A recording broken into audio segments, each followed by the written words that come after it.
राष्ट्रीय स्तर के जितने भी महत्वपूर्ण कार्यक्रम होते हैं वो सभी अधिकतर विद्यालयों से ही संचालित होते हैं। तो कांसी नगर के इस विद्यालय आज नया सोपान मिल रहा है, नए रंग, नए रूप, नए कलेवर में आपका किसी और चीज की आवश्यकता नहीं होती। स्वांत सुखाय सर्व शिक्षा में ही सारी दुनिया समाई है और क्लास में जाकर ही हम अपनी क्लास को चेंज कर सकते हैं। हम भले ही कहीं भी पैदा हुए हों, हमारे कुल कोई भी हो, हमारी आर्थिक स्थिति कोई भी हो, लेकिन शिक्षा के मार्ग से चलते हुए हम अपने जीवन को संवार सकते हैं, फर्श से अर्श तक जा सकते हैं। ये विद्यालय यही काम करेंगे। और मैं अब ज़्यादा समय ना लेते हुए माननीय हमारे जी इस प्रोजेक्ट के एक्सीएन कमल जी जहां लगातार जिनका एक ही मूल मंत्र है सेवा, और उन्होंने पूरी दिल्ली में एक नया मंत्र दिया है। उन्होंने अपनी कार को उन्होंने ऑफिस बनाया है, एक बहुत बड़ी बात है। ऐसे भाई अनिल वाजपेयी विधायक हमारे बीच में, मंडल अध्यक्ष भाई मनोज जी क्या है आज का इस कार्यक्रम की अध्यक्षता कर रही मेरी बहन जो हमारी हेल्थ कमेटी की चेयरपर्सन है, जो मैं देखता हूँ इतनी ज़्यादा एक्टिव हैं, सक्रिय हैं। मैं कई बार खुद उनसे बहुत इंस्पायरेशन लेता रहता हूँ। ऐसी बहन हमारी कंचन महेश्वरी जी। इस कार्यक्रम में पधारे हुए सभी क्षेत्रवासी, सभी माताएं बहनें, मातृशक्ति जितनी यहाँ पर मौजूद है, सभी भाइयों का मैं हृदय की गहराइयों से अभिनंदन करता हूँ। आदरणीय अध्यक्ष जी की उपस्थिति हम सबको गौरवान्वित कर रही है। उनके आशीर्वाद से, उनके नेतृत्व में उनका एक ही मंत्र रहता है, विकास विकास विकास। हम जब भी बैठते हैं वो एक ही बात कहते हैं कि आप किसी की चिंता ना करो, बाधाएं आएंगी, लोग जो मर्जी दोषारोपण करें किसी भी रूप से, लेकिन रास्ता जो निकलना चाहिए वो विकास का रास्ता निकलना चाहिए। में किस प्रकार से लड़ाई लड़ रहे हैं ये आपके सबको विदित है। आज पग पग पर दिल्ली सरकार किस प्रकार से हमारे काम में रोड़े अटका रही है। दिल्ली सरकार किस प्रकार से निगमों को पंगु बनाने में लगी हुई है। दिल्ली सरकार का एक ही ध्येय है कि निगमों को कमजोर करो। लेकिन आदरणीय अध्यक्ष जी आपका नेतृत्व से मैं आज भली भांति कह सकता हूं कि हम पे कोई कितना जुल्म ढाए, लेकिन आपके नेतृत्व में, आपके आदेश पर हम सब कार्यकर्ता, सब पार्षद, सभी हम सब लोग मिलजुल करके विकास की गंगा बहा रहे हैं। और क्षेत्रवासियों को पता है कि काम कौन करना है। जन्म से लेकर मृत्यु तक केवल और काम जो करता है वो निगम करता है। हम एडवर्टाइजमेंट नहीं करते, विज्ञापन नहीं करते, हम नाटक नहीं कर सकते इनकी तरीके से, लेकिन ये तो केवल विज्ञापन करते हैं। प्रातः 10 बजे 10 घंटे 10 सप्ताह 10 बजे नाटक में इनका तो विज्ञापन में ही डेंगू भाग जाता है। ऐसे ऐसे नाटक जो कभी सोच नहीं सकते, वो नाटक ये करने में माहिर हैं। आज जो अपना संवैधानिक दायित्व है दिल्ली सरकार, अंतिम बात कहूँगा अध्यक्ष जी, 2 मिनट का समय और होगा क्योंकि मेरे पास तो बहुत बोलने के महापौर होने के नाते मुझे बहुत बातें मेरे ध्यान में आती हैं और जितनी समस्याओं का मेरे को सामना करना पड़ता है आपको विदित है। किस प्रकार से हमारे को जो संवैधानिक जिम्मेवारी दिल्ली सरकार की है, जो उन्होंने अपने बजट में प्रोविजन किया है 2020-21 में, मैं पुरानी बातें नहीं कह रहा, तीनों निगमों का 13,000 करोड़ आज दिल्ली के बच्चे को पता है। जैसे 13,000 शब्द सामने आता है, 13,000 करोड़ वो अपने आप जोड़ देता है कि 13,000 करोड़ दिल्ली सरकार से लेना है। ये पर्यायवाची बन चुका है। आदरणीय अध्यक्ष जी 2020-21 का जो उसने संवैधानिक व्यवस्था अपने बजट में की थी, आज उसमें भी वो नहीं दे रहा। मैं अंतिम बात कह करके बताना चाहता हूं आपको उदाहरण के तौर पे, किस प्रकार से उन लोगों ने पहले क्या करा कि जो बजट में जो हमारी राशि थी उसको पहले 11% काटा, 11% काट करके उन्होंने कहा ये 100 रुपये नहीं मिलेंगे, 89 मिलेंगे, 89 रुपये। मैंने चल भाई तो 89 देंगे। 89 में भी उसका पेट नहीं भरा। 89 में कहने लगा 43% और काटूंगा, और 43% काटे और वो रह गए हमारे 46%। जो 961 करोड़ रुपए हमें मिलना था वो उसने कहा पहले 864 करोड़, 864 करोड़ से उसने कहा 501 करोड़, और 501 करोड़ में उसने कहा 360 करोड़ मैं दे चुका हूं। उसमें से 216 करोड़ ऑलरेडी उसने वो हमारा जो है ना उसका लोन का काट रखा था, और हमें 141 करोड़ का झुंझुना दे करके उसने कहा तनख्वाह बांट लो। हम विकास का काम क्या करें, हम तनख्वाह नहीं बांट पा रहे। लेकिन अध्यक्ष जी, माननीय उच्च न्यायालय कहते हैं मारने वाले से बचाने वाला बहुत बड़ा होता है। हमें माननीय उच्च न्यायालय ने 21 जनवरी को जो उच्च न्यायालय में तारीख पड़ी, उसके अंदर हमारे वकील ने सारे तथ्य रखे। मेरी महापौर होने के नाते मेरी एक अपील बहुत बड़ी मैंने दीपावली से एक दिन पहले दिल्ली के मुख्यमंत्री को लिखी थी। उसमें मैंने कहा था कि आपका झगड़ा हमसे हो सकता है, आपकी द्वेष भाजपा से हो सकता है, आज नगर निगम में हम शासन कर रहे हैं, आपसे हमारा भी द्वेष हो सकता है, लेकिन निगम के हजारों लाखों कर्मचारियों से आपका क्या झगड़ा है। इनकी दीपावली मनने दो।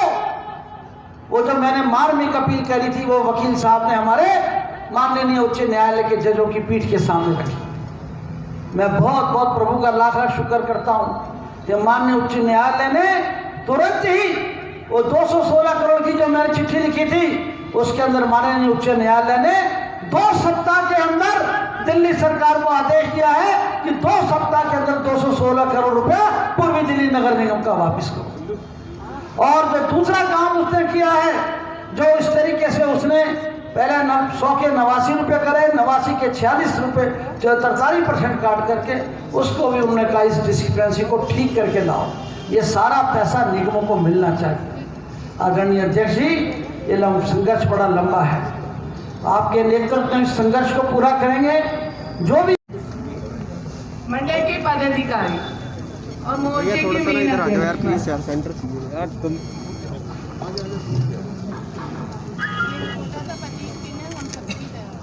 देखो ये अपना मोबाइल हटा दो बड़ी हो, चिरायु हो और ऐसे ही नेतृत्व करते रहें।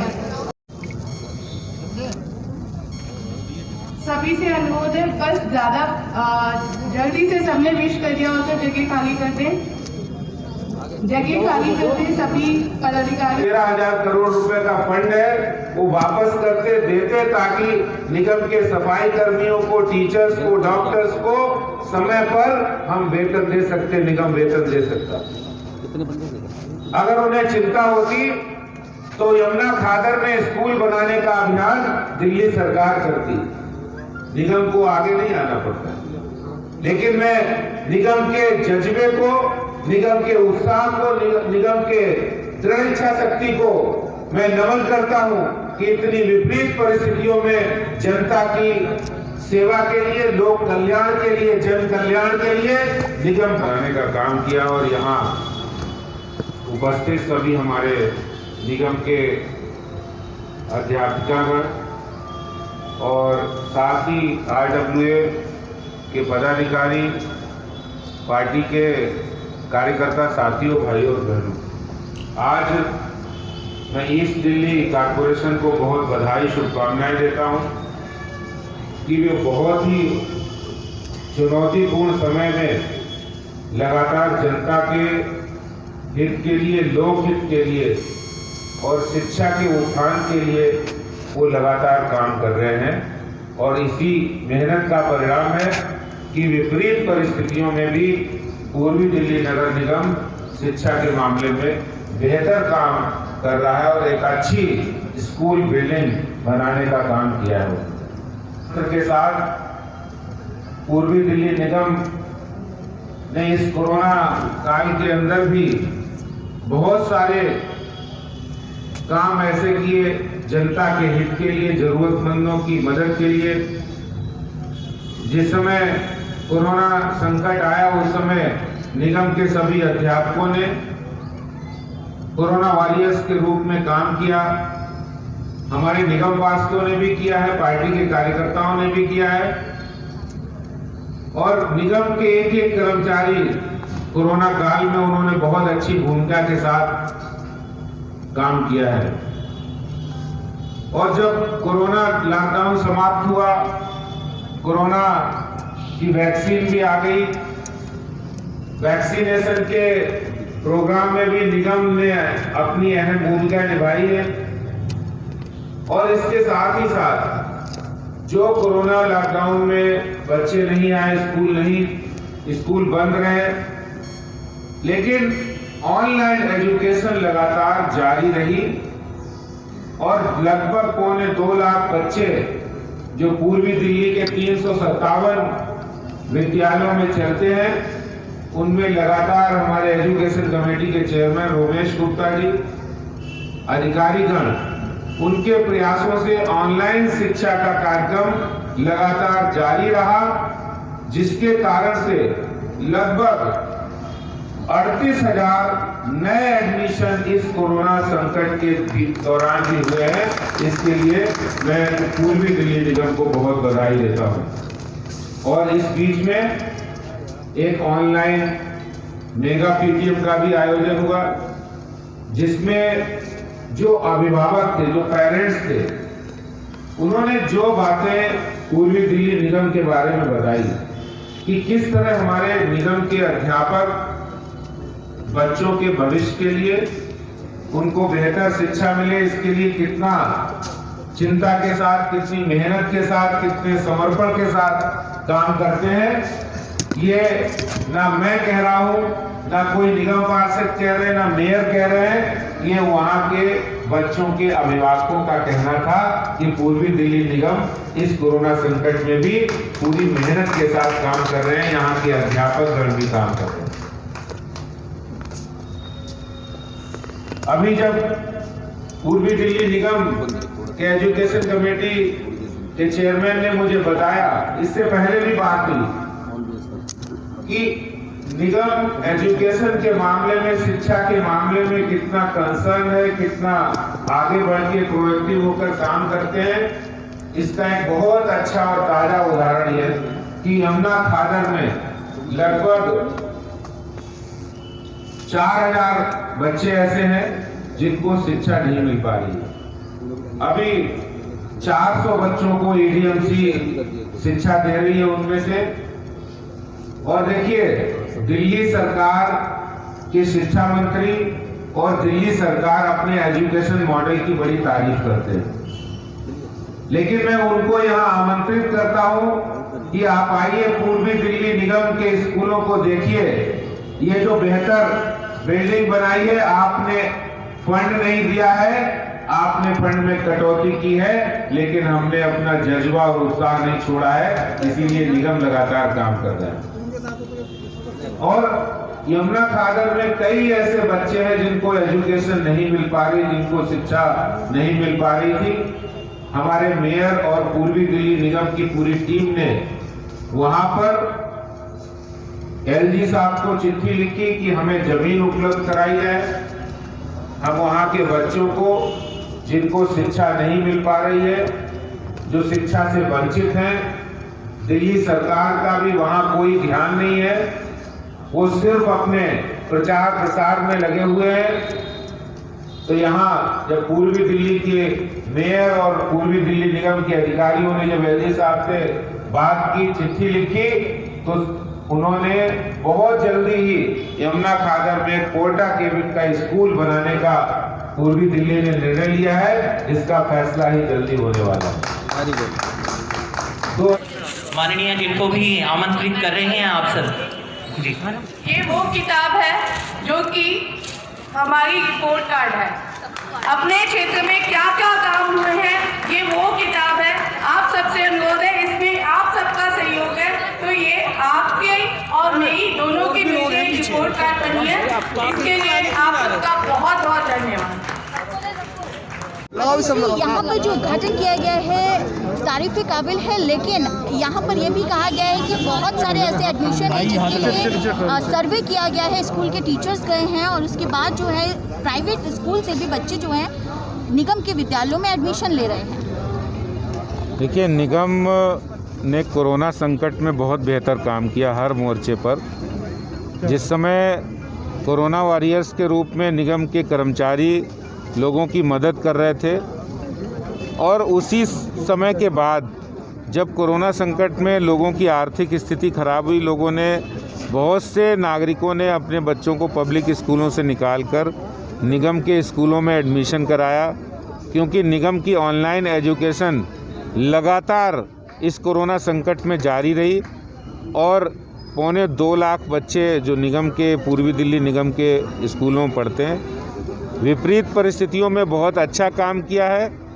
बधाई के पात्र हैं निगम के हमारे जितने भी एजुकेशन कमेटी के चेयरमैन और उनकी पूरी टीम, मेयर और उनकी पूरी टीम, जितने भी निगम के विद्यालय हैं उनमें लगातार पढ़ाई रहे। उन्होंने इसके लिए मेगा पीटीएम भी की, ऑनलाइन वर्चुअल मेगा पीटीएम थी, और मिड डे मील बच्चों को नहीं मिल पा रहा था, इसके लिए एक अनूठी योजना, घर जाकर उनको मिड डे मील उपलब्ध कराना, उनके मिड डे मील के राशन पैकेट उनको देना, जो पिछले 6 महीने से 4 महीने से नहीं मिल पा रहा था, वो उनको मुहैया कराना। इसके साथ निगम की ओर से जो सुविधाएं बच्चों को दी जाती, वो सारा काम करने के बावजूद टीचरों को उस वक्त पर वेतन नहीं मिल पा रहा है। बिल्कुल सही बात है आपकी। ये बात सही है कि निगम बहुत अधिक, जो दिल्ली सरकार फंड पिछले 6 वर्षों में निगम का फंड रोक के रखा है, और वो लगातार एक नहीं 6 मदों में वो फंड की कटौती करते रहे हैं, और 6 मद तो ऐसे हैं जो दिल्ली सरकार ने पिछले 6 साल में काट दिए हैं, बिल्कुल जीरो कर दिए। और जो निगम का ड्यू फंड था, चाहे वो ग्लोबल शेयर हो, वो निगम का 13,000 करोड़ रुपए दिल्ली सरकार ने नहीं दिया। राजनीतिक द्वेष की भावना से सरकार काम कर रही है, जबकि निगम जन सेवा की भावना से काम करते हैं। सफाई कर्मचारियों को, दूसरे कर्मचारियों को मनाने में निगम के जो नेता हैं और जो अधिकारी हैं वो नाकामयाब है। लगातार स्ट्राइक जारी है, पूरे क्षेत्र में कूड़ा गंदगी फैली हुई है। हम बहुत जल्दी निगम के जो हमारे कर्मचारी हैं उनको वेतन भी देंगे, और सरकार ने दिल्ली सरकार बहुत ही भेदभावपूर्ण तरीके से काम कर रही है। वो निगम के कर्मियों को हड़ताल के लिए उकसा रहे हैं, वो निगम को इसीलिए वेतन नहीं देना चाहते हैं। मैं आपसे पूछना चाहता हूं, आप लोगों के माध्यम से जनता के सामने भी एक प्रश्न रख रहा हूं कि अरविंद केजरीवाल के आने से ही हड़ताल क्यों हुई है? इससे पहले निगमों में हड़तालें नहीं हुआ करती थी। हड़ताल तो पिछले 25 साल से हो रही है सर। और ये पिछले 6 वर्षों में जब से केजरीवाल साहब आए, तब से ये दिल्ली निगम को बदनाम करना चाहते हैं, पंगु बनाना चाहते हैं, और पैसे नहीं दे रहे हैं। इसीलिए निगम के कर्मचारियों को निगम वेतन नहीं दे पा रहा है। लेकिन आने वाले समय में हम व्यवस्थाओं को सही करेंगे, और दिल्ली सरकार से मांग करते हैं कि दिल्ली सरकार 13,000 करोड़ रुपए उनका वापस करे।